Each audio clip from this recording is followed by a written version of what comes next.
சரி, இன்னைக்கு opening prayer ஏதாவது பண்ணீங்கன்னா நான் வேணா ஒரு பாட்டு பாடுறேன். நான் பாடுறேன், படிக்கிறேன், எல்லாம் தெரியாது.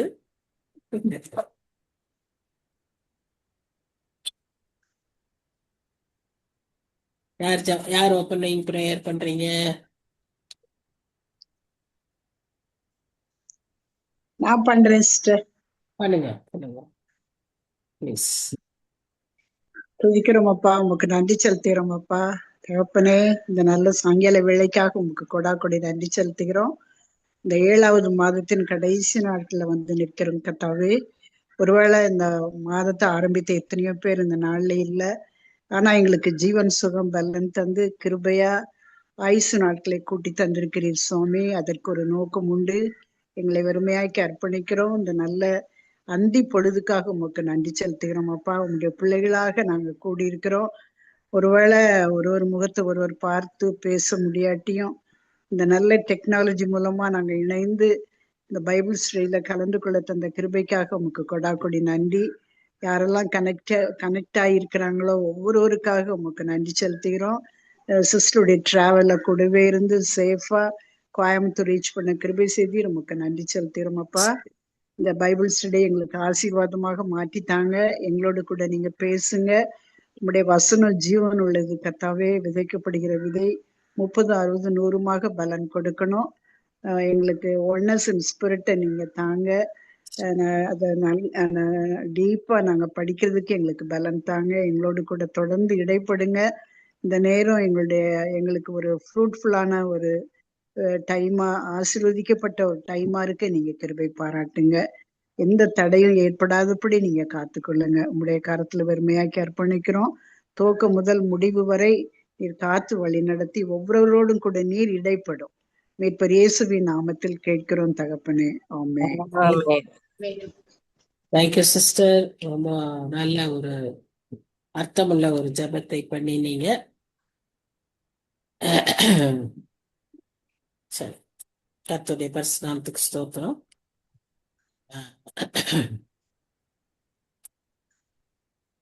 தம் கிருபை பெரிதல்லோ, என் ஜீவனிலும் அதே இம்மட்டும் காத்ததுவே, இன்னும் தேவை கிருபை தாருமே. நிர்மூலமாகாததும் நிற்பது மூக்கிருபை, நீசனின் பாவம் நீங்கினதே, நித்திய ஜீவன் பெற்றுக் கொண்டேன், காத்து கொள்ள கிருபை தாருமே, காத்து கொள்ள கிருபை தாருமே. ஸ்தோத்திர ஜெபத்தினா பெற்றுதை கிருபை, ஸ்தோத்திர ஜெபத்தினா பெருகுதே கிருபை, ஆத்தும பாரம் கண்ணீரோடே சோர்வின்றி நானும் வேண்டிடவே, ஜெபவரம் கிருபை தாருமே, ஜெபவரம் கிருபை தாருமே. தம் கிருபை பெரிதல்லோ, என் ஜீவனிலும் இம்மட்டும் காத்ததுவே, இன்னும் தேவை கிருபை தாருமே, இன்னும் தேவை கிருபை தாருமே.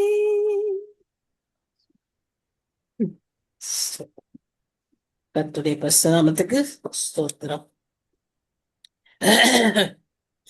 நம்ம இப்போ ஸ்டடிக்குள்ளாக போகலாம்.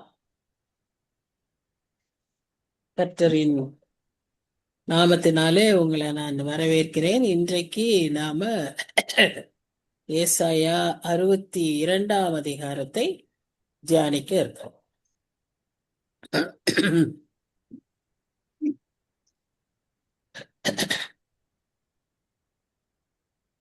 ஏசாயா 62ஆம் அதிகாரம்.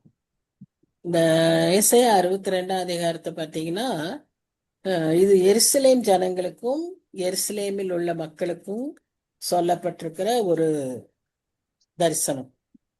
அப்படியா இருந்தாலும் நம் எல்லாருக்கும் இன்றைக்கும் அது பொருந்துகிற ஒரு வசனங்களாகத்தான் அது அமைந்திருக்கிறதை நாம் பார்க்கிறோம்.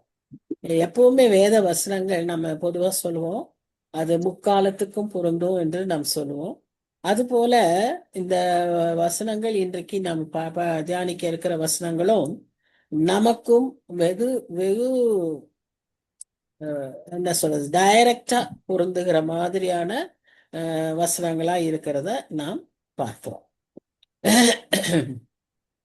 இதுல முக்கியமான பிரின்சிபிள்ஸ் என்ன இருக்கு அப்படின்னு பார்த்தீங்கன்னா, ரெஸ்டரேஷன், விண்டிகேஷன், அதாவது நியாயத்தை அந்த மக்களுக்கு நியாயத்தை பெற்றுக்கொள்ளுகிறது, அவர்களை திரும்ப எழுப்புகிறது. இப்படிப்பட்ட காரியங்களை இந்த அதிகாரத்துல குறிப்பிட்டு சொல்லுவதாக நாம் பார்க்கிறோம். எருசலேம் இப்ப எருசலேமுக்கு இன்னொரு பெயர் சியோன். இந்த இரண்டு பெயரும் மாறி மாறி வரும். ஆனா எருசலேமோ சியோனோ சொல்லும்போது இது ஒரு நகரத்தையோ ஒரு பகுதியையோ சொல்லுவதல்ல, அது அங்கிருக்கிற மக்களை குறிக்கிறது. அங்கிருக்கிற மக்களை மாத்திரம் குறிக்கல, இப்ப நாம தியானிக்கும் போது இது நாமையும் குறிக்கிறது என்று நாம் எடுத்துக்கொள்ள வேண்டும். பிராடர் கம்யூனிட்டி ஆஃப் பிலீவர்ஸ், எல்லாரையும் சேர்த்துதான் அது சொல்றதாக நாம் பார்க்கிறோம். அடுத்து இந்த இதுல அதிகாரத்துல கர்த்தருடைய ஒரு தன் ஜனங்களுக்காக அவர் காட்டுகிற வைராக்கியத்தை நாம் இங்கு பார்க்கிறோம். ஒரு அருமையான அதிகாரம். அதுல முதல் வசனமே, நான் என் ஜனங்களுக்கும் சியோன் வசிக்கும்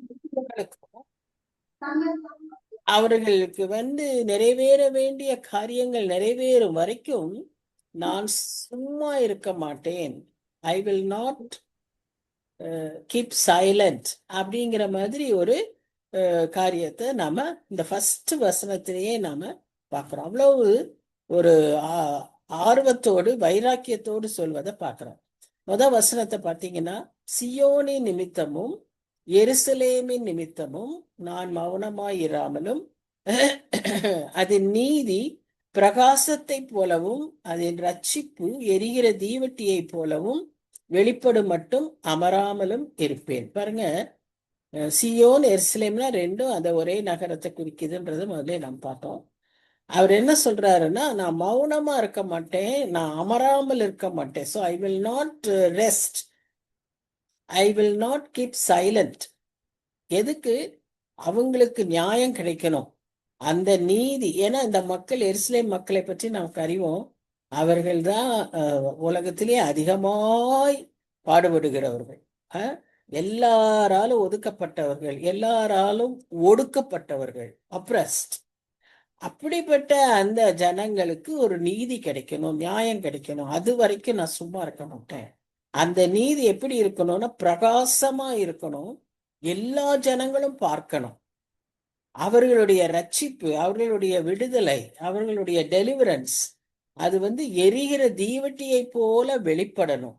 அது வரைக்கும் நான் சும்மா இருக்க மாட்டேன் அப்படின்னு அவர் அன்றைக்கு தீர்க்கதரிசி மூலமா அந்த ஜனங்களுக்கு சொல்லுகிறார். அவர் சொல்லுவது அவர்களுக்கு மாத்திரமல்ல, நமக்கும் பொருந்தும். நமக்காகவும் கர்த்தர் இவ்விதமான ஒரு வைராக்கியத்தோடு தான் இந்த உலகத்திற்கு வந்தார். இந்த உலகத்திற்கு இன்றை வரைக்கும் நமக்காக பரிந்து பேசிக்கொண்டு இருக்கிறார். ஏன்?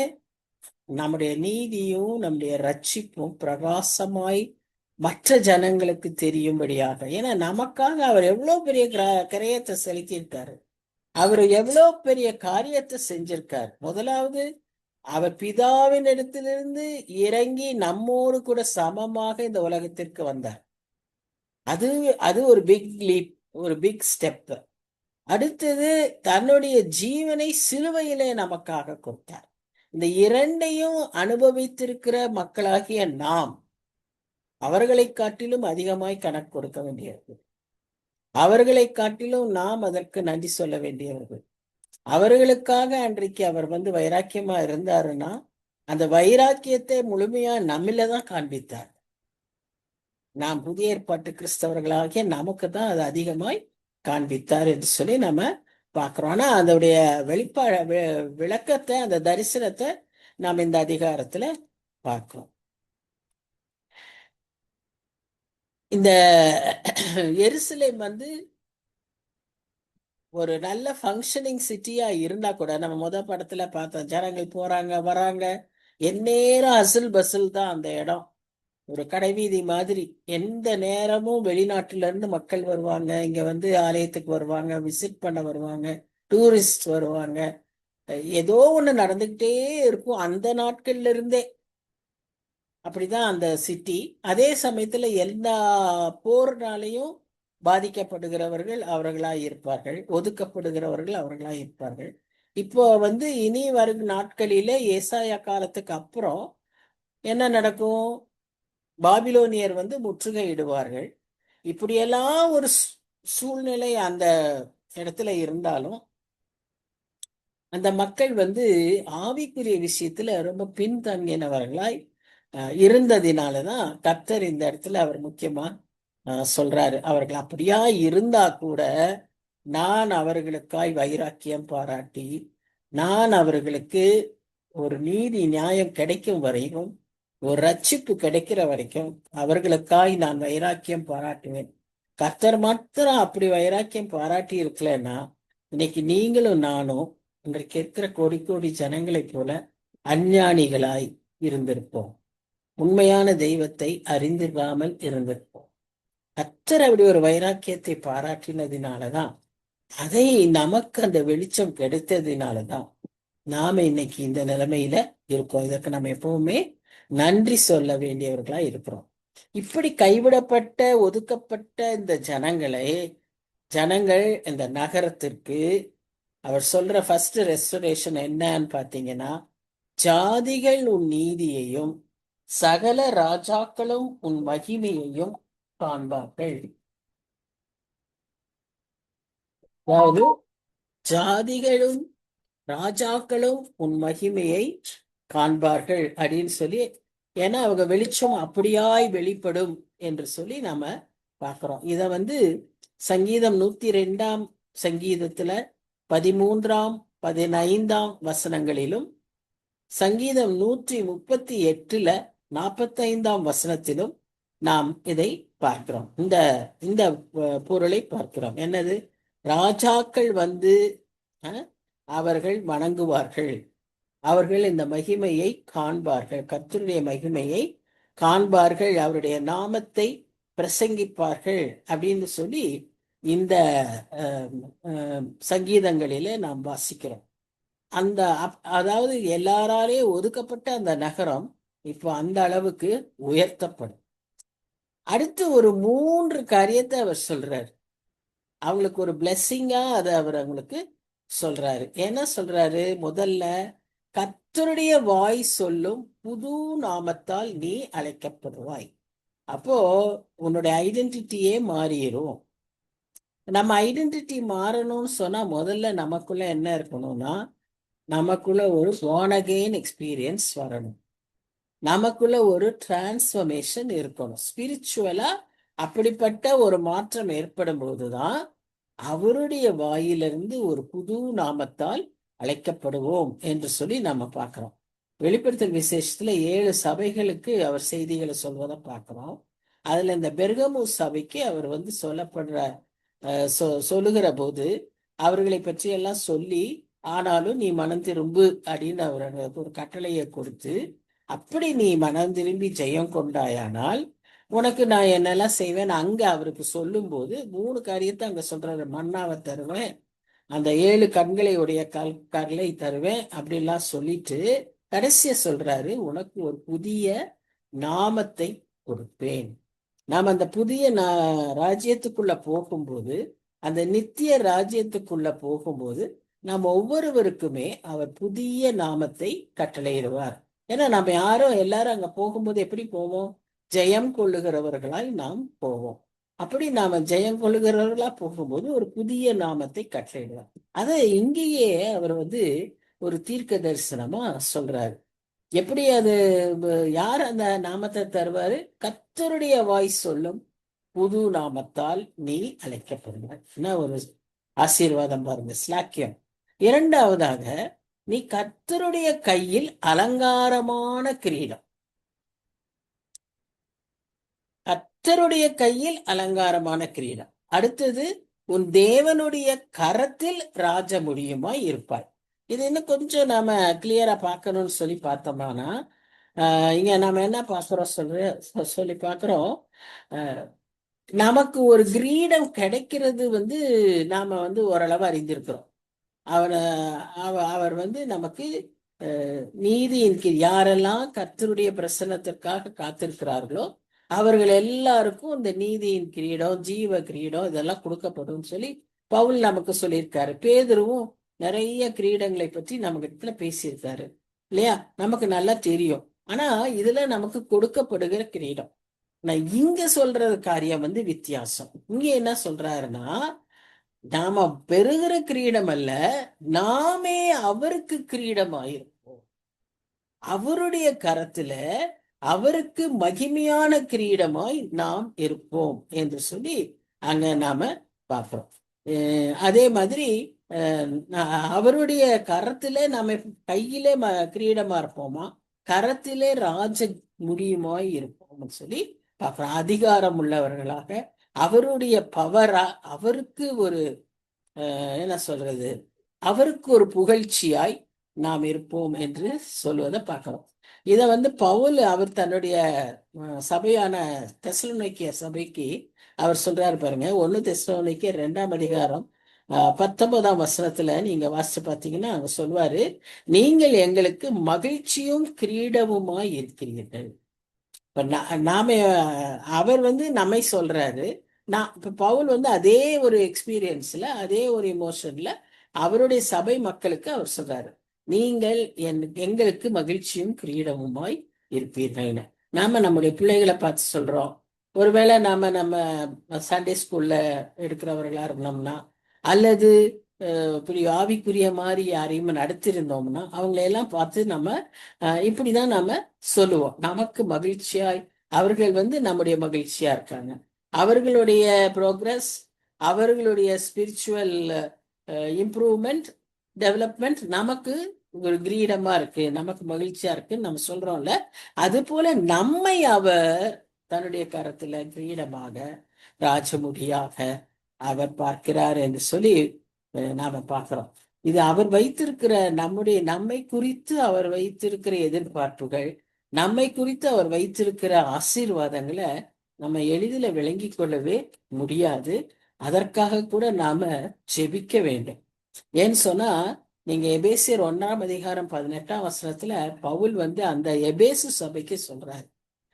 தெசலோனிக்கிய சபையை அதிகமாய் நேசித்தாரு. அந்த மக்களை பார்த்து நீங்க மகிழ்ச்சி எல்லாம் சொன்னாரு. அவர்களை என்ன செஞ்சாரு? அவர்களுக்கு ஒரு காரியங்களை விளக்கி கொடுத்தாரு. என்னது அது? All about second coming, rapture, anti Christ, இப்படிப்பட்ட காரியங்களை அவர்களுக்கு தெளிவாய் சொல்லி கொடுத்தார். நீங்க வேதத்துல வாசிச்சு பார்த்தீங்கன்னா தெசலோனிக்கியர் நற்குணசாலிகளாய் இருந்தார்கள் சொல்லி பார்க்கிறோம். அதனால அவர்களுக்கு இந்த மாதிரி காரியங்களை எல்லாம் சொல்லி கொடுத்தார். ஆவிக்குரிய நிலைமையில ஒரு உன்னத ஒரு அர்த்தங்களை சொல்லி கொடுத்தார். இப்போ எபேசியரையும் அவர் அதிகமாய் நேசித்தார். எபேசியருக்கு தான் நிறைய நேரத்தை செலவு பண்ணார் சொல்லி கொடுக்கறதுக்கு. எபேசியருக்கு தான் he took much effort. He stayed with them. அங்க நிறைய நேரம், நிறைய நாட்கள் தங்கினது எபேசுல தான். பிரச்சனையும் அதிகமா இருந்தது எபேசுல தான். அப்புறம் இந்த எபேசு மக்களுக்கு அவுட் ஆஃப் த வே போய் மத்தியானம் தூங்குற நேரங்கள்ல அந்த வித்யாசாலையில இடம் கிடைக்கல. வித்யாசாலைனா டியூஷன் சென்டர் வச்சுக்குவோம். அப்படி ஒரு ஸ்டடி சென்டர்ல அவருக்கு இடம் கிடைக்கல. ஏன்னா அங்க அவங்க வந்து டீச் பண்றாங்க அந்த அவங்களுடைய பாடங்களை. அப்போ அவங்க மத்தியானம் சாப்பிட்டு ரெஸ்ட் எடுக்கிற நேரம் அங்க வந்து அந்த பக்கத்துல இருக்க அந்த பகுதியில் உள்ள மக்கள், எபேசியர் ஆகட்டும், ஜூஸ் ஆகட்டும், they all have the habit of sleeping in the afternoon. அது அந்த பழக்கம் இருக்கிறதுனால அவர்களெல்லாம் தூங்குகிற வேளையில இந்த மக்களை கூப்பிட்டு சென்று அவர்களுக்கு பாடம் எடுத்தார். So out of the way he went, he also sacrificed his sleep and he taught them. ஒரு ஸ்பெஷல் கிளாஸ் மாதிரி அவர்களுக்கு எடுத்தாரு. அவர்களுக்கு சொல்லும்போது அவர் சொல்றாரு, அந்த 1ஆம் அதிகாரம் 18ஆம் வசனத்தை கொஞ்சம் யாராவது வாசிங்க. எபேசியர் 1:18. ஆம், நம்மை நம்மை அழைத்ததினாலே நமக்கு உண்டாயிருக்கிற நம்பிக்கை இன்னதென்றும், பரிசுத்தவான்களிடத்தில் தமக்கு உண்டாயிருக்கிற சுதந்திரத்தினுடைய மகிமையின் ஐஸ்வர்யம் இன்னதென்றும், தாம் கிறிஸ்துவை மரித்தோரிலிருந்து எழுப்பி அவரிடத்தில் நடப்பித்த தமது பலத்த சத்துவத்தின் வல்லமைப்படியே விசுவாசிக்கிறவர்களாகிய நம்மிடத்திலே காண்பிக்கும் தம்முடைய வல்லமையின் மகா மேன்மையான மகத்துவம் என்னதென்றும் நீங்கள் அறியும்படிக்கு அவர் உங்களுக்கு பிரகாசமுள்ள மனக்கண்களை கொடுக்க வேண்டும் என்றும் போதும். அவர் அவங்களுக்கு வந்து ஜெபிக்கும் போது என்னன்னு ஜெபிக்கிறாரு, என்னன்னு சொல்றாரு, கொடுக்கிற ஐஸ்வர்யம், அவருடைய மகிமையின் ஐஸ்வர்யம் என்னதென்றும், நாம் வைத்திருக்கிற நம்பிக்கை, அது அதனுடைய வேல்யூ என்ன, அதனுடைய வேர்த் என்ன, நம்ம யாரை நம்புறோம், எதை குறித்து விசுவாசிக்கிறோம், அதை அறிந்து கொள்ளும்படியாகவும். அடுத்ததான் இன்னும் என்ன சொல்றாரு, அந்த அந்த அடுத்த அடுத்த பகுதி சொல்லுங்க சிஸ்டர். தாம் கிறிஸ்துவை மரித்தோரிலிருந்து எழுப்பி அவரிடத்தில் நடப்பித்த தமது பலத்த சத்துவத்தின் வல்லமை பலத்த சத்துவத்தின் வல்லமைப்படியே விசுவாசிக்கிறவர்களாகிய நம்மிடத்திலே காண்பிக்கும் தம்முடைய வல்லமையின் மகா மேன்மையான மகத்துவம் என்னதென்றும் அறிந்து கொள் அறியும்படிக்கு. சரி, தேங்க்யூ. அப்ப பாருங்க, அவர் கிறிஸ்துவை மரித்தோரிலிருந்து எழுப்புவதற்கு அவர் அவ்வளவு வல்லமையை use this mighty power, because it's against the principle, against Satan. சேட்டனுடைய ராஜ்யம் வந்து மரணம். ஆத்துமாவையும் சரீரத்தையும் மரணத்துக்கு உட்படுத்துவது சாத்தானின் வேலை. அதை அவனை முறியடித்து, அவனை மிதித்து, அவனை ஜெயித்து, கர்த்தருடைய அந்த சத்துவத்தினாலே, அந்த வல்லமையினாலே கிறிஸ்துவை எழுப்பி அதே வல்லமையை நமக்கும் தருவதற்கு, அந்த வல்லமை எப்படிப்பட்டது என்று நாம் அறிந்து கொள்ளும்படிக்கு நமக்கு அந்த பிரகாசமான மனக்கண்கள் வேண்டும். நமக்கு எவ்வளவு காரியம் இன்னும் தெரியாம இருக்குன்னு நமக்கு தெரியுமா? நாம ஒருவேளை அன்னைக்கு நான் கேட்ட பைபிளை எத்தனை தடவை வாசிக்கிறோம்? நம்மள நிறைய பேர் நிறைய தடவை வாசிச்சிருக்கோம். நானும் நிறைய தடவை வாசிச்சிருக்கேன். ஆனா நமக்குள்ள இன்னும் நிறைய ரகசியமும் பொக்கிஷமும் இருக்கிறதை இன்னும் நாம் அறிந்து கொள்ள வேண்டியவர்களா இருக்கிறோம். இதற்கு நாம என்ன செய்யணும்? ஆண்டவரே, எனக்கு இந்த பிரகாசம் உள்ள மனக்கண்களை தாரும் அப்படின்னு நாம கேட்கணும். சோ அதைத்தான் ஆண்டவர் இங்க சொல்றாரு. ஏன்னா அவர் நம்மையே கிரீடமாய் கருதுகிறார். அவருக்கு கிரீடமாய் நம்மை கருதுகிறார். அவர் நம்மை ஒரு ராஜ முடியாக, ஒரு பவர், சிக்னட் ரிங், அல்லது it's indication of his mightiness. அது வந்து நம்ம ஒவ்வொருவரையும் அப்படி வைத்து பார்க்கிறார். எவ்வளவு பெரிய காரியம் பாருங்க. அதெல்லாம் விளங்கி கொள்ளதான் நமக்கு என்ன வேணுமா? இந்த பிரகாசமான கண்கள் வேணுமா? நம்ம ஆண்டவரிடத்திலிருந்து பெற்றுக்கொள்கிறது ஒரு அனுபவம்.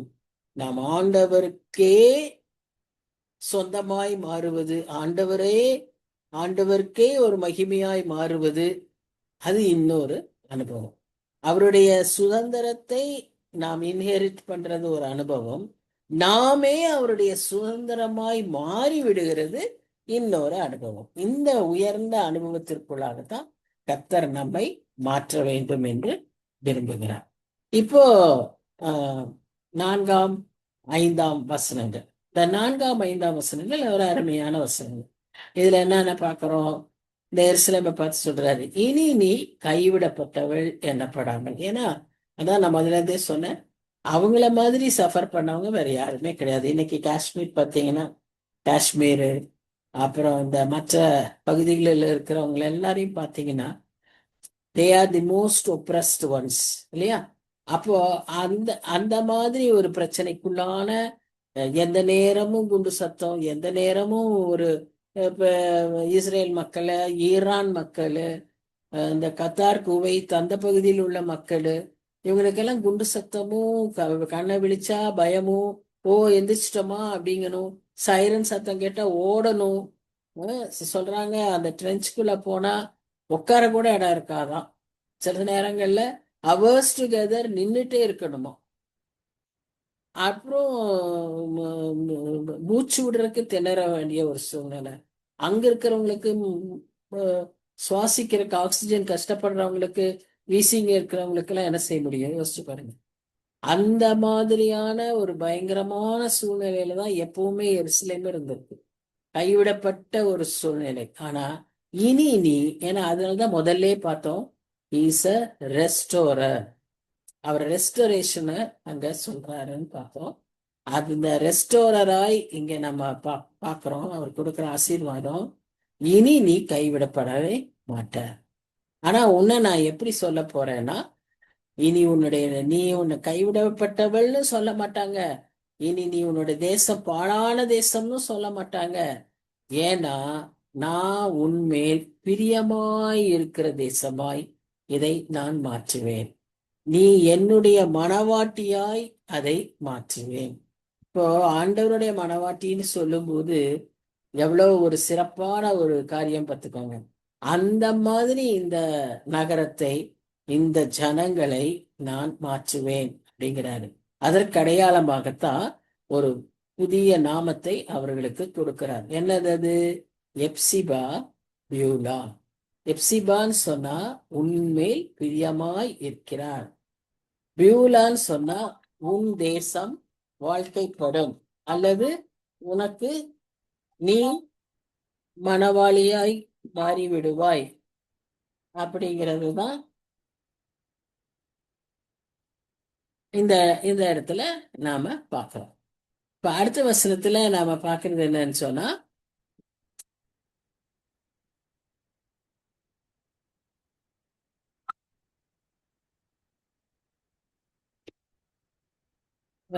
வாலிபன் கன்னிகையை விவாகம் பண்ணுவது போல உன் மக்கள் உன்னை விவாகம் பண்ணுவார்கள். மணவாளன் மணவாட்டியின் மேல் மகிழ்ச்சியா இருப்பது போல உன் தேவன் உன்மேல் மகிழ்ச்சியா இருப்பார். அப்படின்னா என்ன அர்த்தம்னா, 1 minute.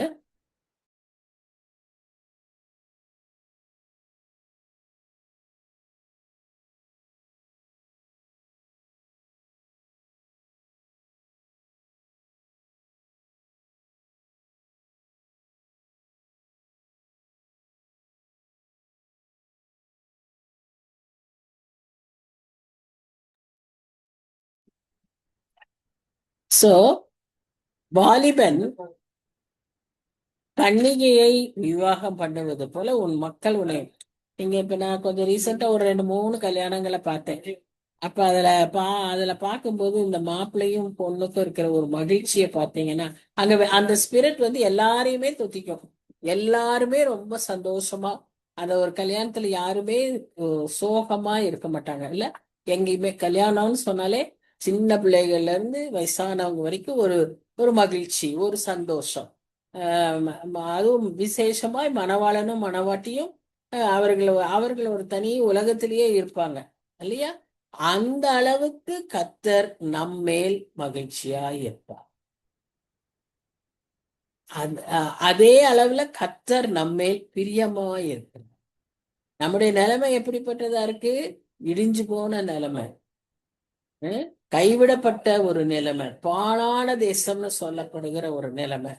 ஆனா அதை கர்த்தர் மாற்றி, அதை என்ன அவர் சொல்றாருன்னா, நான் பிரியமாய் இருக்கிற விதமாக, நான் மகிழ்ச்சியாய் இருக்கிற விதமாக இந்த நகரத்தை, இந்த ஜனங்களை நான் மாற்றுவேன் என்று அவர் வாக்கு பண்ணுகிறதை நாம் பார்க்கிறோம். இந்த ஃபர்சேக்கன், கைவிடப்பட்டது, பாழா இருக்கிறோம், டெசோலேட், இந்த வார்த்தைகள்லாம் இனிமே இருக்கவே இருக்காது. இன்ஸ்டன்ட் நாம எப்படி இருப்போம்? My delight, my presence is always with you, you are married to me அப்படிங்கிற ஒரு சொந்தம், அந்த ஒரு ஒரு ஒரு ஒரு உருவகமாய் அவர் அதை அங்க சொல்றாரு. You are married to me அப்படின்னு அங்க சொல்வதாக நாம் அதை பார்ப்போம். அடுத்ததா இந்த மேரேஜுங்கிறது வேதத்துல அவருடைய உறவை நமக்கு காட்டுகிறது பல இடங்களில நாம பார்க்கிறோம். வெளிப்படுத்தல் விசேஷத்துல கூட ஆட்டுக்குட்டியானவரின் கல்யாண விருந்துன்னு பார்க்கிறோம். எடுத்துக்கொள்ளப்படுகிற சபையை மணவாட்டியாக சித்தரிக்கிறதை நாம் பார்க்கிறோம். ஆண்டவருடைய வருகைக்கு மத்தேயு 25ஆம் அதிகாரத்துல ஒரு மணவாளனுக்கு காத்திருக்கிற மணவாட்டிகளை போல 10 மணவாட்டிகள் சொல்லி அந்த ஒரு சபையை அங்க நமக்கு உதாரணமா பார்க்கிறோம். இப்படி திருமண கல்யாணம் வந்து வேதத்துல ஒரு முக்கியமான ஒரு உறவாக கர்த்தர் அதை நியமித்திருக்கிறார். ஆனா இன்னைக்கு ஒரு பரிதாபமான நிலைமை, இதோடைய சேக்ரெட்னஸ் நிறைய பேர் விளங்கிக்கிறது இல்ல, இதோடைய சீரியஸ்னஸையும் இதோடைய ரெஸ்பான்சிபிலிட்டியுமே நிறைய பேருக்கு புரிஞ்சிக்க முடியாத யங்ஸ்டர்ஸா இருக்காங்க. அதன் நிமித்தமாய் they are so careless in living. But God considers this as a very special relationship.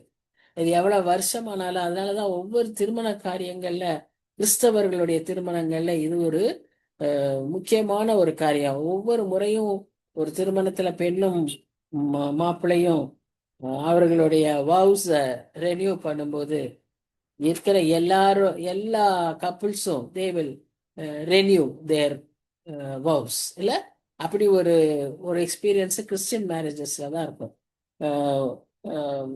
ஒரு கிறிஸ்தவ கல்யாணத்துக்கு வந்துட்டு போன ஹிந்து ப்ரொஃபசர்ஸ் அவங்க சொல்றாங்க, உங்களுடைய கல்யாணங்கள் அவ்வளவு ஒரு மீனிங்ஃபுல்லா இருக்கு, அந்த ஒவ்வொரு ஸ்டெப் ஏன்னா நல்லா கிளியரா விளங்கும்.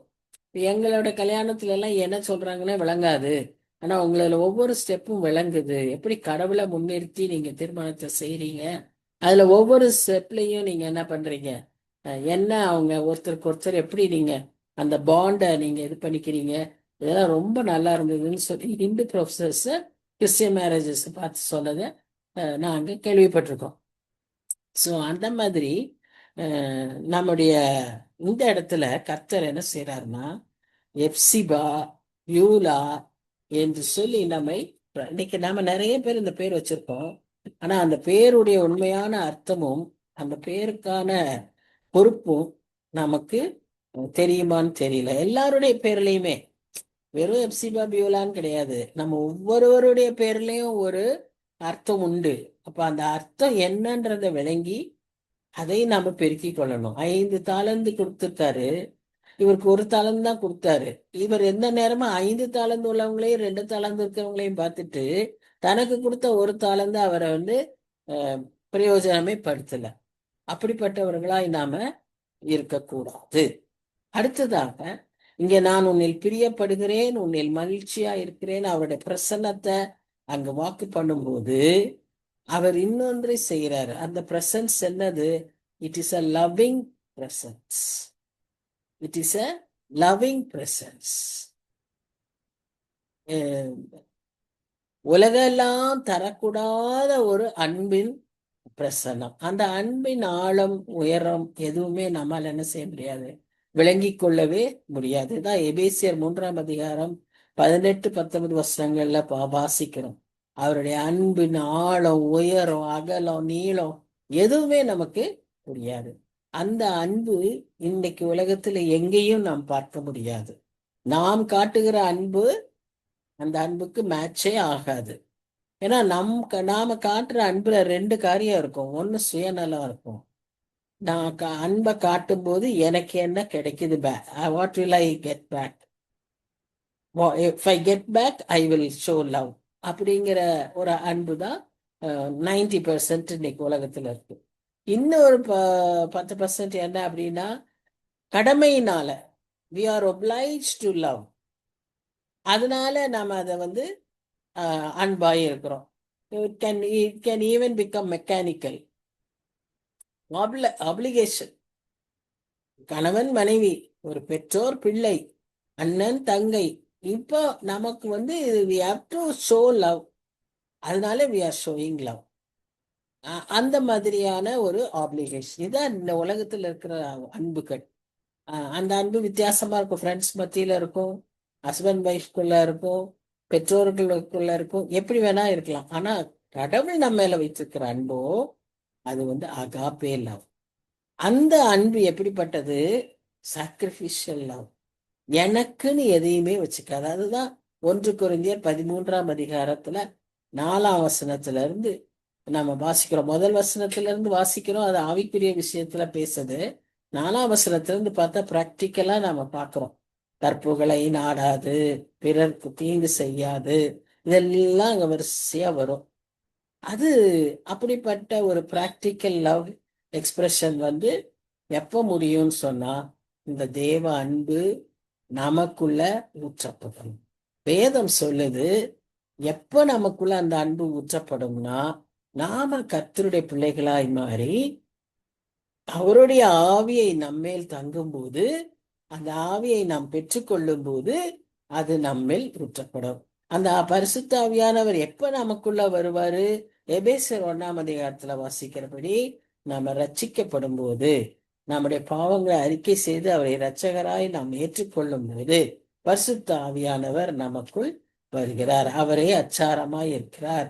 அவரே நம்மை முத்திரை செய்து அவருக்கு சொந்தம் என்று he seals us as his own அப்படின்னு நம்ம அங்க பார்க்கிறோம். அப்போ ஆவியானவர் நமக்குள்ள வரும்போது ரோமன் 5:5 பிரகாரம், ரோமன்ஸ் 5:5 பார்த்தீங்கன்னா, அதுல ஆவி நமக்குள்ள ஊற்றப்படும் போது அந்த அன்பு நம்மில் ஊற்றப்படும் என்று சொல்லி நாம பார்க்கிறோம். இந்த அன்பை நாம் முதல்ல அவருடைய அன்பை அறிந்து ருசித்திருக்கணும். இரண்டாவதாக இந்த அன்பை நாம் மற்றவர்களுக்கு காண்பிக்க வேண்டும். இது நம்மேல் விழுந்த கடமை. சும்மா நம்மளை வந்து பிரியமா இருக்கிற, நீ என்னுடைய கரத்தில் இருக்கும் கிரீடம் அப்படிலாம் சொல்ல. ஃபர்ஸ்ட் வசனத்திலே அவர் சொல்றாரு, ரட்சிப்பு பிரகாசிக்கணும், வெளியே தெரியணும். You should be a shining light, a light that shines forth to the entire world. அப்படியான ஒரு பிரகாசிக்கிற வெளிச்சமாய் தான் நம்மை அவர் மாற்ற விரும்புகிறார். ஏன்னா அவரே மெய்யான ஒளி. அவர் எந்த மனுஷனையும் பிரகாசிப்பிக்க முடியும். அப்ப அந்த ஒளி வெளியே தெரியணும். வெளியே தெரியாதபடி எதையும் வச்சு நம்ம என்ன செய்ய முடியாது? மூடி வைக்க முடியாது, மூடி வைக்க கூடாது. இன்னைக்கு நம்ம நிறைய பேர் என்ன செய்யறோம்னா இதை மூடி வைக்கிறோம். அப்படி மூடி வைக்க கூடாது. அப்படியானா நம்ம என்ன செய்ய முடியாது? அவர் கரத்தில் இருக்கிற அந்த குளோரியஸ் கிரவுனா இருக்க. இப்போ இந்த ஒரு நிலைமையில நம்ம ரட்சிப்புக்குள்ளாக வந்து நம்முடைய வெளிச்சம் பிரகாசிக்கிற ஒரு நிலைமைக்கு வரும்போது அடுத்த பொறுப்பை அவர் நமக்கு தரார். என்னது அது? 6ஆம் வசனம், எருசலேமே, உன் மதில்களின் மேல் பகல் முழுவதும் ரா முழுவதும் ஒரு காலும் மௌனமாயிராத ஜாமக்காரரை கட்டளையிடுகிறேன். கர்த்தரை பிரஸ்தாபம் பண்ணுகிறவர்களே, நீங்கள் அமெரிக்கையாய் இருக்கலாகாது. இப்போ ஃபர்ஸ்ட் பார்ட்ல என்ன சொல்றாருன்னா, உனக்கு நான் எல்லா ப்ரொடெக்ஷன், ப்ரொவிஷன் எல்லாம் நான் தரேன், பாதுகாக்கிறேன். ஏன்? உனக்கு அங்க ஒரு மதில்கள் மேல ஜாமக்காரரை வைத்திருக்கிறது. இது அன்றைய பழக்க வழக்கம். அதாவது ஒவ்வொரு நகரங்களும் என்னவா இருக்கும்? சுத்தி அந்த கோட்டை சுவர் இருக்கும். அந்த கோட்டை சுவர் அகலங்கள் பல ரதங்கள் ஓடுகிற அளவுக்கு அகலமாய் ஸ்ட்ராங்கா இருக்கும். The strength of the city lies in the fortress wall. எரிகோ மதில் அப்படின்னு நம்ம சொல்றோம் இல்லையா? அது எரிகோ மதில் விழுந்துட்டா நகரம் முடிஞ்சது, அவ்வளவுதான். ஸோ அந்த மதில்ல தான் பாதி அந்த நாட்டினுடைய ஸ்ட்ரென்த்தே இருக்கு. இப்ப அது மேல யார் உட்கார்ந்துருப்பாங்களாம்? ஜாமக்காரர்கள் இருப்பாங்களாம். ஜாமக்காரர்கள் ஏன் சொல்லப்படுறாங்கன்னா, அவங்களுக்கு ஜாமமே இல்லை. அவங்களுடைய கணக்குப்படி 1ஆம் ஜாமம், 2ஆம் ஜாமம், 3ஆம் ஜாமம், 4ஆம் ஜாமம்னு அவங்களுடைய night time they can classify. 6 evening 6 to morning 6. ஆனா அந்த ஜாமங்களே இல்லாதபடி அவர்கள் எப்பொழுதும் எப்படி இருக்கணும்? விழிப்புள்ளவர்களாய் இருக்கணும், விழித்து கொண்டே இருக்கணும், அலர்ட்டா இருக்கணும். இன்னைக்கு இந்த வார் ஜோன்ல எல்லாம் பாக்குறோம், யாராவது தூங்க முடியுமா?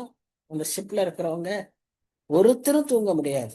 ஏன்னா எந்த நேரமும் அலர்ட்டா இருக்கணும். எப்படி ஏதாவது ஆயிருமோன்னு பயத்துல பாதி பேர் விழிச்சிருப்பாங்க, வேலையில பாதி பேர் விழிச்சிருப்பாங்க. அதுல யாராவது ஒருத்தர் அசந்துட்டாங்கன்னா அந்த நாட்டுக்கே ஆபத்து, அந்த கப்பலுக்கு ஆபத்து, அவங்க எல்லாமே போயிரும் இல்லையா?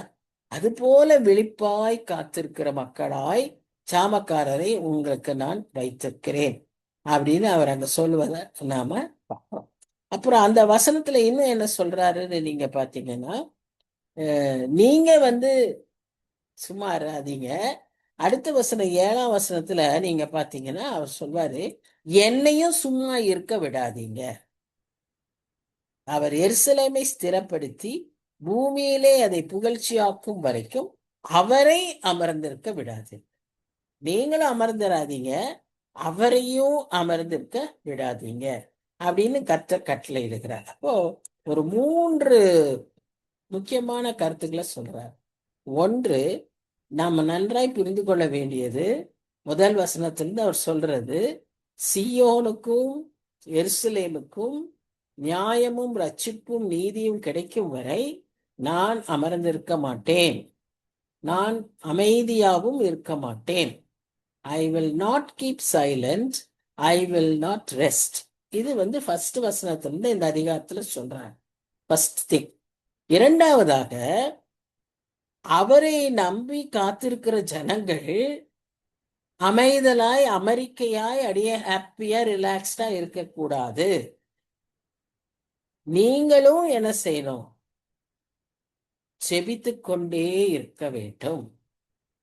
சோ நம்ம போராடி ஜெபிக்கிறவர்களாய் காணப்பட வேண்டும், எப்பொழுதும் ஜெபிக்கிறவர்களாய் காணப்பட வேண்டும். நீங்களும் ரெஸ்ட் எடுக்க கூடாது. Don't keep silent, keep praying. இது ரெண்டாவது. மூணாவது, நீங்க இப்படி தொடர்ந்து ஜெபிக்கிறதுனாலே என்னை நீங்க ரெஸ்ட் பண்ணாம என்னை ரெஸ்ட் பண்ண விடாதீங்க.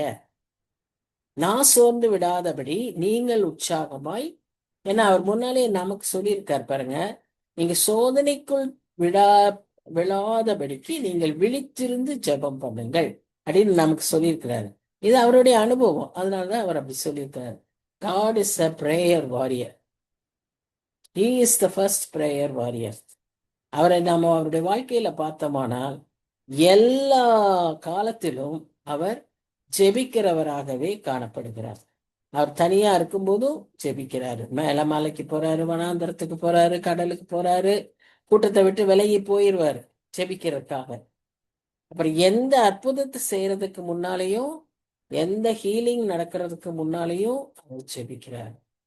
சிலுவைக்கு போறதுக்கு முன்னால ஜெபிக்கிறாரு, ஊழியத்தை தொடங்குறதுக்கு முன்னால ஜெபிக்கிறாரு, அந்த ஊழியத்தை தொடங்குறதுக்கு முன்னால உபவாசித்து ஜெபிக்கிறாரு.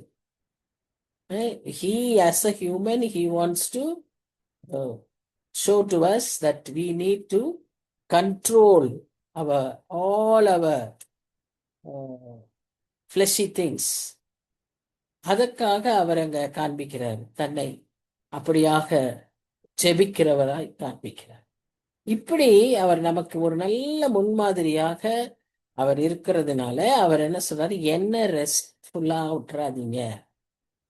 இப்ப நாம கேட்டுக்கிட்டு இருக்கோம்ல, ஏன் சாமி முகத்தை மறைச்சிக்கிட்டீங்க, ஏன் எனக்கு இன்னும் பதில் வரல, ஏன் நீங்க இன்னும் சும்மா இருக்கீங்க அப்படின்னு நாம கேட்கிறோம்ல. ஏன்னா நீ ஜெபிக்க வேண்டிய அளவுக்கு ஜெபிக்கல. இங்க என்ன சொல்றாரு, நான் ரெஸ்ட்ஃபுல்லா இருக்கவே மாட்டேன், நீயும் ரெஸ்ட்ஃபுல்லா இராத. அப்பனா நான் என்ன நீ இப்படி நீ ரெஸ்ட்ஃபுல்லா இல்லாம போராடி ஜெபிச்சீன்னா நானும் ரெஸ்ட் பண்ணாம இருப்பேன் அப்படின்றத வலியுறுத்தி சொல்றாரு. அப்ப நாம இங்க அவருக்கு பதில் சொல்லல, அவர் முகத்தை மறைக்கிறாரு, ஏன் சும்மா இருக்கிறாரு, நாம ஜெபிக்காது, வேண்டிய அளவு நாம ஜெபிக்காததினாலே நாம் ஜெபிக்க வேண்டும். A restless Savior calls upon his people to be restless. so that we can make the Lord himself restless. அவரே ரெஸ்ட்லெஸ் சேவியர். அவர் நம்மை ரெஸ்ட்லெஸ்ஸா இல்லாதீங்கன்றாரு. எதுக்காகனா அவர் ரெஸ்ட்லெஸ்ஸா இல்லாம இருக்கு. எவ்வளோ அது ஒரு இதா அங்க சொல்லியிருக்குது பாருங்க. சோ கர்த்தர் அப்படியாய் நம்மை அவர் எதிர்பார்க்கிறார். Give him no rest. இதுதான் அவர் கொடுக்கிற ஒரு பெரிய கமாண்ட். என்னை நெருக்குங்க, என்னை ஏவுங்க, press me, urge me. எனக்கு ஒரு தீவிரமாய் ஒரு தீவிரப்படுத்துங்க, உந்துங்க, உங்க பிரேயர்ல என்ன அப்படி பண்ணுங்க. அந்த பெர்சிஸ்டன்ஸ் பிரேயர் வேணும். பெர்சிஸ்டன்ஸ் வேணும் அந்த பிரேயர்ல. ப்ரிவேலிங் பிரேயர் அவைலத் மச்சுன்னு பாக்குறோம். போராடி ஜெபிக்கிற, காத்திருந்து ஜெபிக்கிற, மன்றாடி ஜெபிக்கிற ஜெபத்துக்கு பெரிய விளைவுகள் உண்டு. ஊக்கமான ஜெபத்துக்கு பெரிய விளைவுகள் உண்டு. பாக்குறோம் இல்லையா? அதுதான் இங்க நாம சொல்றோம். அவருடைய வார்த்தைகள், அவருடைய வாக்கு தத்தங்கள் நிறைவேறணும்னா நாம் அப்படிப்பட்ட ஒரு போராடி ஜெபிக்கிறவர்களாய் காணப்பட வேண்டும். அப்பதான் நம்ம அவரை ரெஸ்ட்லெஸ்ஸா வச்சிருப்போம். இல்லைன்னா அவர் ரெஸ்ட் ஆயிடுவார். அதுதான் அவர் சொல்றது. ஆனா நமக்கு நல்லா தெரியும், அவர் கரங்கள் கிரியை செய்து கொண்டே இருக்கும். அவர் செயல் வீரர், ஜெப வீரர். ஆனா அவரே நம்மை உற்சாகப்படுத்தும்படியாக அப்படி சொல்றாரு. நம்ம இந்த ஒரு விதவையினுடைய ஜெபத்தை கூட நம்ம பார்த்திருக்கோம். லூக்கா 18ஆம் அதிகாரத்துல போராடி அவங்க திரும்ப விடாப்புடியா கேட்கும்போது அந்த கெட்ட நீதிபதி கூட அவருக்கு பதில் கொடுக்கிறார் இல்லையா? அது அந்த மாதிரி he calls us to be persistent in our prayers. Wrestle with him in prayer. Give an urgency to the prayer. தீவிரமாய், ஊக்கமாய். நம்ம ஒரு பாட்டு பாடுவோம் இல்லையா? இடையூறின்றி செபிக்க ஆண்டவர் நம்மை அழைக்கிறார். இப்ப 8ஆம் வசனம் பாத்தீங்கன்னா, இது ஒரு இத்தனை நேரம் அவர் பொறுப்பை சொன்னாரு. அவர் எப்படி காப்பேன், எப்படி ரெஸ்டோர் பண்ணுவேன் அப்படின்னு எல்லாம் சொல்லிட்டு, அதுல இருக்கிற நம்முடைய பங்கை சொல்லிட்டு, நீங்க இவ்வளோ உயர்த்தி வைப்பேன் அப்படின்னு ஆசீர்வாதங்களை எல்லாம் சொல்லிட்டு, அடுத்ததா அவர் உன்னுடைய பொறுப்பு என்ன, உனக்கு மாத்திரம் நீ மாத்திரம் அப்படி ஒரு உன்னத கிரீடத்தை பெற்றுக்கிட்டு உன்னத கிரீடம் மாதிரி என் கையில உட்கார்ந்து இருக்கிறது என்னுடைய பர்பஸ் அல்ல. நீ மற்றவர்களை ஆண்டவர் இடத்துல அழைத்து வரணும், திருப்பணும். அதற்கு உன் வெளிச்சம் பிரகாசிக்கணும்னு சொல்லிட்டு, அதை ஜெபத்தின் மூலமாய் நீ செய்ய வேண்டும் அப்படின்னு சொல்றாரு. எப்படி நான் அதை பிரகாசிக்க முடியும்? எப்படி நான் இருக்கிற இடத்துல இருந்து அதை வெளியே காண்பிக்க முடியும்? த்ரூ யோர் பிரேயர் அப்படின்னு அவர் சொல்றார். அப்ப இந்த ஜெபத்துல ஏதாவது ஏன் தேவைகள் இருக்குமா? எனக்கு இது வேணும், எனக்கு கார் வேணும், இந்த கார் மாத்தியா அந்த கார் வேணும், எனக்கு இந்த நகை வேணும், எனக்கு இந்த வீடு வேணும் அப்படின்லாம் நம்முடைய தேவைகள் ஜபம் இருக்குமா? அதுல நம்முடைய ஜபங்கள் எல்லாம் மற்றவர்களுக்காய் ஜெபிக்க, அதுவே நம்முடைய ப்ரையாரிட்டியா இருக்கும். நம்முடைய இன்னைக்கு எவ்வளவு தேவைகளை நம்ம சந்திக்கிறோம், அவ்வளவையும் நாம் ஜெப குறிப்புகளாய் மாற்றி ஜெபிக்க அழைக்கப்படுகிறோம். Not our own personal. நமக்காய் மற்றவங்க ஜெபிப்பாங்க. அது நாம இப்படி ஜெபிக்கிறப்போ நமக்காக மற்றவர்கள் ஜெபிப்பாங்க. நம்ம மற்றவர்கள் ஜெபிக்கிறதை காட்டிலும் நம்ம ஆண்டவர் நம்முடைய தேவையெல்லாம் அறிந்தவர், எல்லாவற்றையும் கூட்டி கொடுக்கிறவர். முதல்ல நாம அவருடைய காரியத்துல நாம கருத்தாய் கரிசனையாய் இருக்கணும். அப்படி இருக்கும்போது பாருங்க 8ஆம் வசனத்துல சொல்றாரு, இனி நான் உன் தானியத்தை உன் சத்துருக்களுக்கு ஆகாரமாக கொடேன், உன் பிரயாசத்தினாலாகிய அதுக்கு முன்னால இந்த காவலாளராய் வைத்தேன்னு சொல்றாரு இல்லையா? அதுக்கு பாருங்களேன், அது என்ன வசனங்கள் பார்க்கிறோம்னு சொன்னா, எசேக்கியேல் 3ஆம் அதிகாரம் 17ஆம் வசனமும் எசேக்கியேல் 33ஆம் அதிகாரம் 7ஆம் வசனத்திலையும் நாம பார்க்கிறோம். உன்னை ஜனத்தின் மேல் காவலாளியாக வைத்தேன். இன்னொரு இடத்துலயும் அதை உறுதிப்படுத்துறாரு. எப்பவுமே வசனத்துல ஒரு ஒரு ரிப்பெட்டிஷன் இருந்துச்சுன்னா வசனத்தை பற்றியே அப்படிதான் கொடுக்கப்பட்டிருக்கு பைபிள்ல. என்னன்னு, ஒன்றுக்கு ஒன்னொரு ஜோடி இல்லாமல் போகாது அப்படின்னு சொல்லப்பட்டிருக்கு. அதை 2 முறை சொன்னாருன்னா அது அர்த்தம் வந்து அழுத்தி சொல்லுகிறார். Emphasis. God emphasize that portion, that part. அப்ப இங்க என்ன சொல்றாருன்னா, உன்னை காவலாளியா வச்சிருக்கேன்னு இங்கே சொல்றாரு. உன்னை, ஒரு தேசத்தையோ ஒரு நிறைய வேற காவலாளர்களையோ வைக்கிறது சொல்லல, உன்னை நான் காவலாளியா வச்சிருக்கேன்னு சொல்றாரு. இப்ப 8ஆம் வசனத்துல பார்க்கும்போது மெட்டீரியலிஸ்டிக் பிளெஸிங்ஸை பார்க்கணும். இனி நான் உன் தானியத்தை உன் சத்துருக்களுக்கு ஆகாரமாக கொடேன், உன் பிரயாசத்தினாலாகிய உன் திராட்சை ரசத்தை அந்நிய புத்திரர் குடிப்பதும் இல்லை என்று கர்த்தர் தமது வலது கரத்தின் மேலும் தமது வல்லமையுள்ள புயத்தின் மேலும் ஆணையிட்டார் அப்படின்னு நம்ம பார்ப்போம். அதாவது இங்க என்ன அவர் சொல்ல வர்றாருன்னா, இது வரைக்கும் அவங்க பாவம் கஷ்டப்பட்டு உழைச்சிருப்பாங்க. ஆனா வேற யாராவது வந்து தேசத்துல இருக்கிறவங்க, அவர்களை ஒப்ரஸ் பண்றவங்க, அவங்கள்ட்ட போரிடுகிறவர்கள், இவங்க செய்த உழைப்பையெல்லாம் அள்ளிட்டு போயிடுவாங்க. ஸோ இவங்க எப்பவுமே பிரயாசத்தை பண்ணுவாங்க, ஆனா பலனை காண மாட்டாங்க. தன் பிரயாசத்தின் பலனை காண்பது ஒரு காட்லி பிளெஸிங். நாம நினைக்கிறோம், நான் செஞ்சேன், என்னோட வேலை தான் அப்படின்னு நாம நினைக்கிறோம். அதல்ல, அதை செய்யத்தக்க ஞானத்தையும் அந்த சாமர்த்தியத்தையும் அந்த கைகளுக்கான அந்த பழக்குவிக்குதலையும் கர்த்தர் தான் கொடுத்தாரு. அது கர்த்தர் கொடுத்த கிருபை.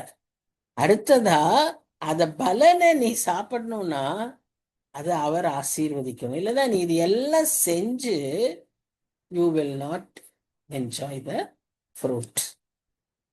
ஆனா இங்க அவர் சொல்றாரு, இது வரைக்கும் அப்படி இருந்துச்சு, அதை நான் தான் அனுமதிச்சேன், நீ இந்த பாடத்துக்கு வரணும்னு இதை நான் செய்தேன், ஆனா இனி அப்படி நான் செய்ய மாட்டேன் அப்படின்னு எதன் மேல அவர் ஆணையிடுகிறாரு?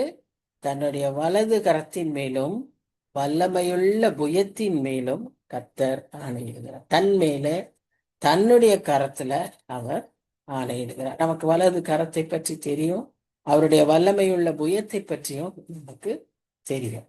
எவ்வளவு powerful and mighty our God is அப்படின்னு நமக்கு நல்லா தெரியும். ஸோ அதை இங்கே அவர் உறுதிப்படுத்துகிறார். இனி நீங்க வந்து கஷ்டப்பட மாட்டீங்க. இது என்ன அர்த்தம்? இந்த wine and grain sustenance and blessing. இனி ஒரு நாள் அல்ல, இனி நீங்கள் அப்போ always you will have enough to eat, enough to drink. You will enjoy the benefit of your labor.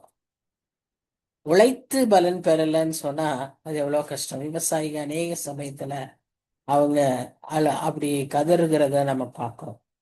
மழைன்னுவாங்க, கடைசியில திடீர்னு மழை வந்துடும். மழை வந்தா என்ன ஆகும்னா அந்த பயிரெல்லாம் அழுகிடும். நட்டு கஷ்டப்பட்டு ஒரு ஒரு ஒரு ஒரு விளைச்சலை எதிர்பார்த்து ஒரு ஹார்வெஸ்டுக்காக காத்திருக்கிற நேரத்துல அவ்வளவும் அழுகி போகும். விவசாயிகள் படுகிற பாடுகளை ரொம்ப பாவமா இருக்கும் அவங்கள. ஆனா அவங்களுக்காக பேசுறதுக்கு ஆளே இல்லை, அவங்களுடைய பிரச்சனைகளை கவனிக்கிறதுக்கும் ஆளே இல்லை. நான் கர்த்தர் சொல்றாரு, அது எல்லாவற்றையும் நான் பார்த்து கொண்டுதான் இருக்கிறேன்.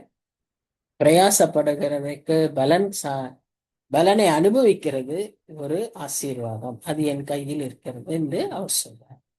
இப்ப 9ஆம் வசனத்துல பாத்தீங்கன்னா, அதை சேர்த்தவர்களே அதை புசித்து கர்த்தரை துதிப்பார், அதை கூட்டி வைத்தவர்களே என் பரிசுத்த ஸ்தலத்தின் பிரகாரங்களில் அதை குடிப்பார்கள். So they will enjoy the blessing and praise God.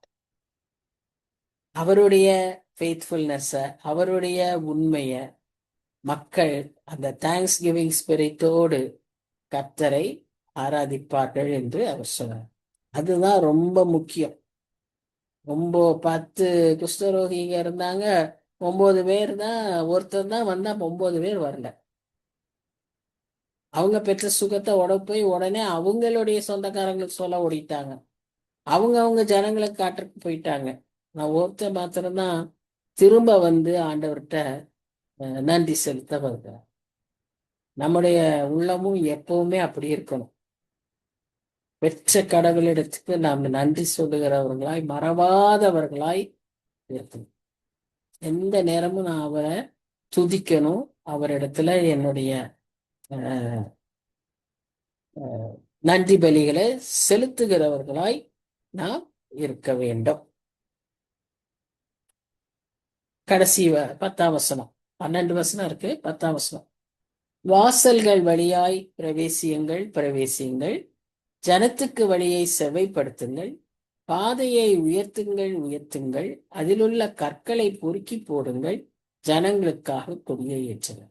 இப்ப வாசல் வழியாய் பிரவேசிங்கள், பிரவேசிங்கள் சொல்லும்போது இந்த பகுதி யாருக்கு சொல்லப்படுதுன்னா, அந்த எக்ஸைல்ல இருந்து திரும்பி வருகிற ஜனங்களுக்காக. அங்கிருந்து திரும்பி வருகிற ஜனங்கள் வாசல் வழியாய் உள்ளே பிரவேசியுங்கள் அப்படின்னு சொல்லப்படுது. வாசல்களை திறந்து வைங்க, அவங்கள ரிசீவ் பண்ணுங்க, அவங்களுக்கு வெல்கம் கொடுங்க. இங்க யார் இருப்பா? ரொம்ப கொஞ்சம் பேர் தான் இங்க இருக்காங்க. அதாவது பிடிச்சிட்டு போனவங்க எதுக்குமே பிரயோஜனம் இல்லைன்னு விட்டுட்டு போன ஜனங்கள் தான் இந்த இடிபாடுகள்ல இருக்காங்க. ஆனா அவர்களுக்கு சொல்லப்படுகிற கட்டளை என்ன? அவர்களை ஏற்றுக்கொள்ளுங்கள், அவர்களை வெல்கம் பண்ணுங்க, அவங்க தைரியமா இதுக்குள்ள பிரவேசிங்க அப்படிங்கிறாரு. அடுத்ததா அவங்களுக்கு வர வழியெல்லாம் செவ்வப்படுத்துங்கன்னு சொல்றாரு. ஏன்னா அங்க இருந்து பாபிலோன்ல இருந்து வரணும், மலை மேலே ஆறுகளை கடந்து வரணும், அந்த வழிகளை எல்லாம் செவ்வப்படுத்துங்க. அதை அவரே செய்வார், கர்த்தரே செய்கிறார். அடுத்து என்ன சொல்றாரு? பாதையை உயர்த்துங்கள், உயர்த்துங்கள்ங்கிறாரு. பாதையை மதியம் ரீஎன்ஃபோர்ஸ் பண்ணுங்க. இப்ப ரோடு பாக்குறோம் நாம, ஃபர்ஸ்ட் மணலா இருக்கும், அப்புறம் அதை வந்து ஒரு தார் இதெல்லாம் போடுவாங்க, திரும்பி ரீஎன்ஃபோர்ஸ் பண்ணுவாங்க. பீரியாடிக்கா பண்ணாதான் அந்த ரோடு என்ன ஆகும், நல்ல ஸ்ட்ராங் ஆகும். ஆனா இப்போ அல்டிமேட்டா என்ன ஆகும்னா ரோடு மேல போயிட்டே இருக்கும், வீட்டு வாசல் கீழே போயிடும். அநேக சமயங்கள்ல அதுவும் நடக்குது இல்லையா? உயர்த்துங்கள், உயர்த்துங்கள். அதில் உள்ள கற்களை பொறுக்கி போடுங்கள். அவங்களுக்கு அப்டக்கிள்ஸ் என்ன இருந்தாலும் அதையெல்லாம் நீங்க மாற்றிடுங்க.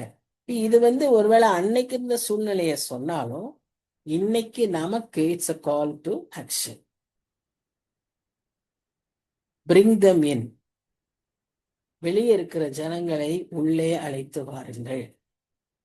மந்தையில் இல்லாத ஆடுகளை சேர்த்துங்கள், அவர்களை உள்ள கொண்டு வாங்க. அதற்கு வழியில தடையா இருக்கிற எல்லா காரியங்களையும் எடுத்து போடுங்க.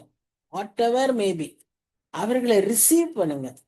இன்னைக்கு சர்ச்சில் புதுசா ஆளா வந்தா அவர்களை எப்படி ரிசீவ் பண்றாங்க, எப்படி அவங்களோட பேசுறாங்க, எப்படி இந்த சபையை சேர்த்துக்கிறாங்க, அதுல சேர்த்துக்கிறாங்களா?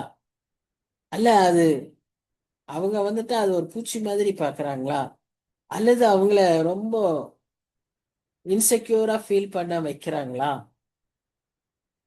வைக்கிறாங்களா அலான்னு கேட்டுக்கிட்டே இருக்கிறோம், வைக்கிறோமா அப்படின்னு நம்ம கேட்டுக்கணும். யாரோ பண்ற மாதிரியே இல்லை, நாமே அநேக சமயங்கள் இப்படி செய்திருவோம். சபையே குடும்பம், குடும்பத்திலேயே அப்படி செய்யறதுக்கு நம்மிடத்துல வாய்ப்புகள் உண்டு. புதிதா வருகிறவர்களை, புதிய குடும்பங்களை உறவின் முறையாகவோ அல்லது வேற விதமாகவோ வருகிற மக்களை நம்ம எப்படி ஏற்றுக்கொள்கிறோம், அதை நாம் பார்க்க வேண்டும். ஸோ இதுல நம்ம முக்கியமா சொல்ல வேண்டியது என்னன்னு சொன்னா, கடைசியா கொடி ஏற்றுங்கள்னு சொல்றது, it is not only for Israelites, it is also for the entire nation. அதனால்தான் அவர்களுக்கு இந்த கொடியை ஏற்றி, இது என் ஜனம், நீங்கள் எனக்குரியவர்கள், நீங்கள் என்னுடையவர்கள் என்று அவர்களை நம்மோடு கூட சொந்தம் பாராட்ட, அவருடைய ஜனமாய் அந்த மக்களை சொந்தம் பாராட்ட கர்த்தர் நம்மை அந்த கொடி ஏற்றும்படியாக அழைக்கிறார். அவருடைய வெற்றியை காண்பிக்கும்படியாக, அவருடைய புகழ்ச்சியை காண்பிக்கும்படியாக, அவருடைய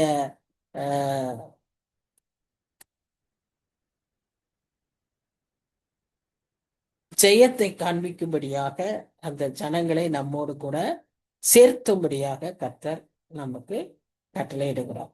இப்ப புதிதா வருகிறவர்கள் அன்னைக்கு யூதேய மக்கள்கிட்ட, ஜூஸ் கிட்ட, பவுலுடைய பிரயாணங்களில பவுல் சந்தித்த பிரச்சனைகள் என்னன்னு பாத்தீங்கன்னா அதுதான். எல்லா இடங்களிலும் யூதர்கள் ஜென்டைல்ஸை ஏத்துக்கவே மாட்டாங்க. ஆனா பவுல் புரஜாதியாருக்கு தான் பிரசங்கம் பண்ணியிருக்காரு. புரஜாதியார கர்த்தருக்குள்ள நடத்தி இருக்காரு. ஆனா அந்த புரஜாதியார சபையினர் ஏற்றுக்கொள்ள மறுத்தார்கள். அந்த மாதிரி உள்ள வந்ததுக்கு பவுலுடைய உயிருக்கே ஆபத்து வந்தது ஒரு சமயம் அவருடைய பிரயாணத்துல. இப்ப இந்த அளவுக்கு அவர்களுக்குள்ள அந்த ஒரு வைராக்கியம், அந்த ஒரு க்ளோஸ் பவுண்டரிஸ், அதை முந்தின அதிகாரத்துல நம்ம ஒரு அதிகாரத்துல வாசித்தோம். இன்க்ளூசிவ்னஸ், அதை ஏற்றுக்கொள்ளுகிற மனப்பக்குவம் நமக்கு தேவை. நாம் அப்படியே ஒரு ரவுண்டு போட்டு நமக்குள்ளன்னு வச்சுக்க கூடாது. மற்றவர்களையும் அக்செப்ட் பண்ணுகிற அந்த உள்ளம் நமக்கு தேவை. அதை தான் அந்த 10ஆம் வசனம் சொல்லும். 11ஆம் வசனத்துல, நீங்கள் சீயோன் குமாரத்தியை நோக்கி, இதோ உன் ரட்சிப்பு வருகிறது, இதோ அவர் அருளும் பலன் அவரோடும் அவர் செய்யும் பிரதிபலன் அவர் முன்பாகவும் வருகிறது என்று சொல்லுங்கள் என்று கர்த்தர் பூமியின் கடையாந்திரம் வரைக்கும் கூறுகிறார். பாருங்க, இவங்களுக்கு மாத்திரம் சொல்லல, செய்தி எங்க வரைக்கும் சொல்லியிருக்காரு? பூமியின் கடையாந்திரம் வரை. வானத்துல, மலை மேல, புல்வெளியில, விவசாய நிலத்துல, கடல்ல, கடலின் ஆழத்துல, எல்லா இடத்திலும் என்னவா எதை சொல்லுங்க, எதை சொல்லு? இதோ உன் ரட்சிப்பு வருகிறது. Ultimate redemption, final redemption from the earth. இங்க இருந்து இந்த presence, from the presence of sin you are redeemed. You will go to a place where there is no sin. There will be no presence of sin. இந்த உலகத்துல பாவத்தின் வல்லமை இருக்கிறது. அது நம்மை விழச் செய்கிறது, நம்மை இழுக்கிறது, ஈர்க்கிறது, தடை செய்கிறது, சோர்ந்து போக செய்கிறது, திசை மாற செய்கிறது. இந்த பாவத்தின் வல்லமையிலிருந்து விடுதலை, அந்த ரிடம்ஷன், அந்த ரட்சிப்பு. 3 ஸ்டேஜ். முதல் ஸ்டேஜ்ல நமக்கு வைக்கப்பட்டிருந்த அந்த நித்திய ஆக்கினையிலிருந்து நம்மை மீட்கிறார், பெனால்டி ஆஃப் சின் ஃபர்ஸ்ட். 2வது பவர் ஆஃப் சின். இந்த உலகத்துல நம்ம ரட்சிக்கப்பட்ட பிறகு வாழும் போதும் நம்மை இழுக்கிற ஈர்க்கிற பாவத்தின் வல்லமையிலிருந்து நம்மை விடுவிக்கிறார். அது during this life, when we are living. அதுதான் ஒவ்வொரு நாளும் நம்ம என்ன செய்யணும்? அந்த சாங்டிஃபிகேஷன் ப்ராசஸ்ல நம்மை பரிசுத்தப்படுத்தி பரிசுத்தப்படுத்தி பரிசுத்தப்படுத்தி அவரை போல மாறுகிற வரைக்கும் நம்ம பரிசுத்தப்படுத்திக்கிட்டே இருக்கோம். கடைசியா அல்டிமேட் ரிடம்ஷன், அதுதான் இங்க சொல்லப்பட்டிருக்கு. உன் ரட்சிப்பு வருகிறது. அது என்னது? அது you are totally redeemed from the presence of sin, for you are going to live with God. அங்க பாவம் இல்லை, சாபம் இல்லை, நோய் இல்லை, வியாதி இல்லை, கண்ணீர் இல்லை, கவலை இல்லை, பட்டினி இல்லை, பஞ்சம் இல்லை. அந்த இடத்துக்கு உன்னை அழைத்து செல்லும். அதற்கு போகுவதற்கு முன்பாக இதோ அவர் அருளும் பலன். அதுக்கு முன்னால என்ன நடக்கும்? நியாய தீர்ப்பு இல்லையா? அப்போ அந்த நித்திய வாழ்வுக்கு முன்னால இருக்கிற நியாய தீர்ப்புல அவர் திரும்ப வரும்போது, அவர் திரும்ப வராரு. அவர் வரும்போது அவர் அருளும் பலன், அவர் செய்யும் பிரதிபலன் அவர் முன்பாகவும் வருகிறது என்று சொல்லுங்கள் என்று மற்ற பூமியின் கடையாந்திரம் வரைக்கும் சொல்லுகிறார் அப்படின்னு first it emphasizes the imminent arrival, immediate arrival. அவர் நிச்சயமாய் வருகிறார் அப்படிங்கிறத as a redeemer அப்படிங்கிறத அங்க சொல்லப்பட்டிருக்கு. ஏன்னா அவர் நமக்கு என்ன பண்ண வர்றாரு? மீட்கிறதற்காக வருகிறார். தன்னோடு அழைத்து செல்ல வருகிறார். அதோடு கூட அவர் கொடுக்கிற பலனோடு அவர் வருகிறார். வெளிப்படுத்தல் விசேஷம் 22ஆம் அதிகாரம் 12ஆம் வசனத்துல நாம பாக்குறோம் இல்லையா? என்னன்னு பாக்குறோம், இதோ நான் சீக்கிரமாய் வருகிறேன், அவனவன் செய்யும் கிரியைக்கு தக்கதாக அவனுடைய பலனை நான் கொண்டு வரேன் அப்படின்னு நாங்க சொல்லுவதை நாம் பார்க்கிறோம். இது நம்ம ஒவ்வொருவரும் இதை நாம் ஞாபகத்தில் வைக்க வேண்டும். we are accountable for every single thing. We are accountable and for every single thing we will be rewarded. நல்ல good thought, you will be rewarded. Good word, you will be rewarded. Good deed, you will be rewarded. எல்லாத்துக்கும் you will be rewarded. So அதை நம்ம ஞாபகத்தில் வச்சுக்கணும். அடுத்ததா அதே தாட்டை தான் பவுல் சொல்றாரு 1 கொரிந்தியர் 3:8. நாம செய்கிறது எப்படிப்பட்டதா இருந்தாலும் அதற்கான பலனை அவர் கொடுக்கிறாரு. ஒரு வைக்கோல் மாதிரி ஒரு வேலையை நாம செஞ்சு, வைக்கோலால கட்டப்பட்ட ஒரு வீடா இருக்கட்டும் வைங்களேன். அப்ப அந்த சின்ன பிள்ளைகளுக்கு நம்ம ஸ்டோரி ஒன்று சொல்லுவோம், 3 லிட்டில் பிக்ஸ்ன்னு இல்லையா? அதுக்கு அந்த ஃபாக்ஸ் அவங்கள விரட்டிக்கிட்டே வரும். அந்த 3 பன்றிக்குட்டிகளும் ஒரு ஒரு வீட்டை கட்டும். ஒரு பன்றிக்குட்டி ஒரு வீட்டை வைக்கோல்லையே கட்டி இருக்கும். இந்த ஃபாக்ஸ் ஃபூன் ஊதுனா அதெல்லாம் விழுந்துடும். அடுத்து மரங்களால கட்டப்பட்டிருக்கும், அதுவும் விழுந்துடும். கடைசி இருக்கிறதா பிரிக்ஸால கட்டப்பட்டிருக்கும், அது என்ன ட்ரை பண்ணாலும் வராது. அதனால அது சிம்னியில ஏறி நேரா வரும், ஆனா அப்படியே அடுப்புல விழுந்து செத்து போயிடும். இது 3 பன்றிக்குட்டிகளின் கதை. இதைதான் இந்த 3ஆம் அதிகாரத்துல நாம வாசிக்கிறோம். 8ஆம் வசனத்துல இருந்து 14ஆம் வசனம் வரைக்கும் நாம வாசிக்கிற காரியங்கள் என்னன்னா இதுதான். ஒருவன் கட்டினது அக்கினியால் சோதிக்கப்படும் போது வெந்து போனால் பிரயோஜனம் என்ன? ஆனா அதற்குரிய பலனை கொடுப்பாரு. ஏன்னா நீ கட்டியிருக்க, அதற்கான பலனை அவர் தருவார். நீ கட்டினது நல்ல பிரஷியஸ் ஸ்டோன்ஸ்ல கட்டியிருக்கிறான்னு வை, அதற்கான பலனை அவர் தருவார். முழு பலத்தோடு, முழு இன்வால்வ்மெண்டோடு. Don't bother about the result.